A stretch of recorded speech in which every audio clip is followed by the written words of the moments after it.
Good morning विद्यार्थी मित्र आणि मैत्रिणींनो. आपण लास्ट लेक्चरमध्ये पाहिलेलं आहे युरेनियम किंवा atomic energy power plant, nuclear energy power प्लांटपासून कशी इलेक्ट्रिसिटी प्रोड्यूस करायची.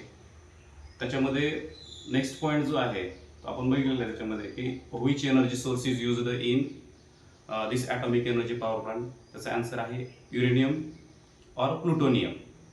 त्याच्यानंतर नेक्स्ट क्वेश्चन होता which energy is present in the uranium. युरेनियममध्ये कुठली एनर्जी असते? Nuclear energy. त्याच्या पुढला जो पॉईंट आहे नेक्स्ट, आपण डायरेक्ट ह्या प्रॉब्लेम्सकडे येऊयात. त्याच्यामध्ये एक जो महत्त्वाचा आहे न्यूक्लिअर फिजन, ते आपण लास्टला घेऊयात. Problems of the nuclear energy power plant. त्याच्यामध्ये तुम्हाला 2 मार्काला हा प्रश्न पडू शकतो. त्याच्यामुळे होणारे कोणते प्रॉब्लेम्स आहेत न्यूक्लिअर पॉवर प्लांटमध्ये? तर फर्स्ट प्रॉब्लेम बघा, products which are formed in atomic energy power plant, products which are formed in atomic energy power plants emits the harmful radiations. त्याच्यामध्ये कुठले रेडिएशन्स बाहेर पडतात? Harmful radiations. So these are called as nuclear waste. हे जे products असतात त्यांना काय म्हणायचं? Nuclear waste. So how to dispose this waste is a big challenge in front of the scientist. म्हणजे फर्स्ट प्रॉब्लेम काय आहे? The products which are formed in the atomic energy power plant or nuclear power plants are the emits the harmful radiations. So these are called as a nuclear waste. And how to dispose this nuclear waste is a big challenge in front of the scientist. म्हणजे याच्यातून तयार होणारे product जे असतात ते radio असतात, radiation harmful radiation सोडतात बाहेर. त्याच्यामुळे त्याला आपण न्यूक्लिअर वेस्ट असं म्हणायचं. आणि हे जे न्यूक्लिअर वेस्ट आहे, डेंजर न्यूक्लिअर वेस्ट, ते कसं डिस्पोज करायचं, त्याचं विघटन कसं करायचं, हा त्या सायंटिस्ट समोर असणारा एक मोठा प्रॉब्लेम आहे. सेकंड आहे the accident which are takes place in the atomic energy power plant are the very fatals. म्हणजे ह्याच्यामध्ये होणारे जे ॲक्सिडेंट असतात ते खूप डेंजर असतात. They due to this they lead the death of the so many peoples can be dead at that power plants. Therefore because of this harmful radiations, so the accident in the nuclear power plants are the very fatal. हे 2 तुमचे problems तुम्हाला लिहायचे असतात. 2 मार्काला प्रश्न पडू शकतो. आपण लक्षात ठेवायचं आहे प्रॉडक्ट्स आणि द ॲक्सिडेंट्स. हे 2 शब्द लक्षात ठेवा, तुम्हाला आन्सर ऑटोमॅटिक लक्षात राहील. कारण प्रोडक्ट्स कसे असतात, तयार होणारे प्रोडक्ट्सला आपण न्यूक्लिअर वेस्ट म्हणायचं आणि त्याचं how to dispose is a big challenge. Second आहे the accident in the nuclear power plants are the very fatal. हे 2 प्रॉब्लेम्स तुम्हाला लिहायचे आहेत. पुढचा पॉईंट आहे जो आपला write short note on nuclear fission. पुढचा पॉईंट आहे तुमचा write short note on nuclear fission. आपल्याला बघायचं आहे write short note on nuclear fission. Short note on nuclear fission. Nuclear फिजनवरती शॉर्ट नोट ऑन लिहायची आपल्याला. तर फर्स्ट आहे बघा न्यूक्लिअर फिजन. आपण ती रिॲक्शन बघितलेली आहे. त्याच्यामध्ये युरेनियम इथं वापरतो आपण, युरेनियम 235. त्याच्यानंतर इथं न्यूट्रॉनचा मारा केला होता त्याच्यावरती. युरेनियम 236 मिळालं होतं आपल्याला. Uranium 236 is unstable, therefore it can be produce the barium and krypton along with 3 neutrons and 200 MeV energy is produced at the end of this reaction. So these 3 neutrons again reacts with another 3 uranium. हे जे 3 neutrons आहेत ते परत आणखी another 3 neutrons बरोबर reaction करत असतात. and this reaction can be takes place in continuously forwarded manner. So this reaction is called as a nuclear fission or chain reaction. तर तुम्हाला विचारलेलं आहे identify this type of the reaction. त्याचं answer आहे काय आहे तुमचं? दिस इज अ चेन रिॲक्शन. कुठली रिॲक्शन आहे? Chain reaction or nuclear fission.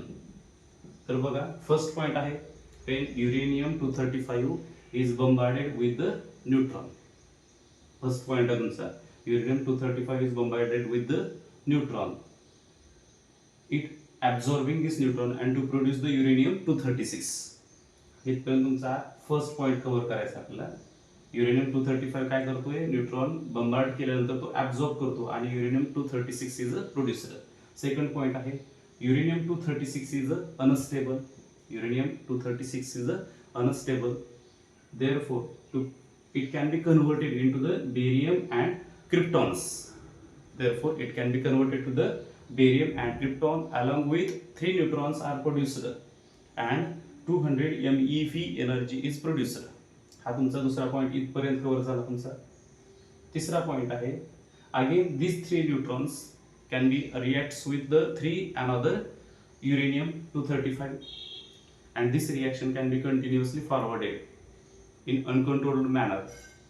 So this reaction is called as a chain reaction or nuclear fission. असे 3 पॉइंट मध्ये तुम्हाला आन्सर लिहायचं आहे, ते आपण पाहणार आहोत. फर्स्ट पॉइंट आहे न्यूक्लियर. तुम्हाला जर राईट शॉर्ट नोट पण 3 मार्काला विचारलं तर आन्सर काय लिहायचं आहे ते पहा. फर्स्ट पॉइंट आपण पाहतोय चेन रिएक्शन और न्यूक्लियर फिजन. फर्स्ट पॉइंट आहे तुमचा, फेन युरेनियम 235 इज बंबार्डेड. बंबार्डेड म्हणजे त्याच्यावरती मारा केला आपण. Bombarded with neutron. bombarded with neutron, it absorbing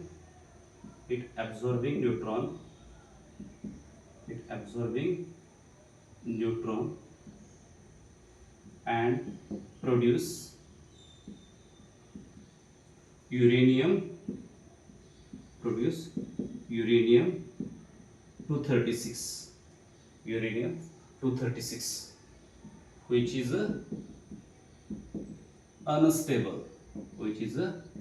unstable. Second point किंवा हा पॉइंट आपण याच्यामध्ये घेऊ, which produce the uranium 236.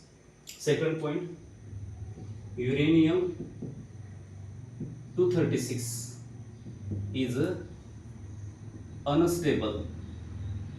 Uranium 236 is unstable. Thus,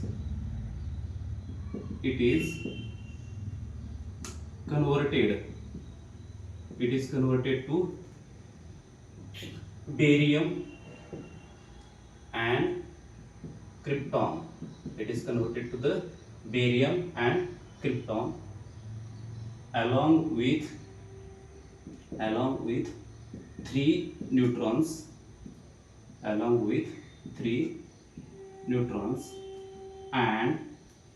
and 200 MeV energy is produced. त्याचबरोबर त्याच्यामध्ये किती एनर्जी प्रोड्यूस होते? 200 MeV एनर्जी इज प्रोड्यूस्ड. तिसरा पॉइंट आहे, अगेन these 3 neutrons. तिसरा point, again these 3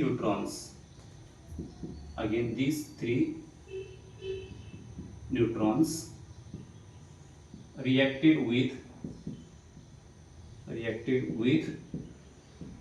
3 another uranium 235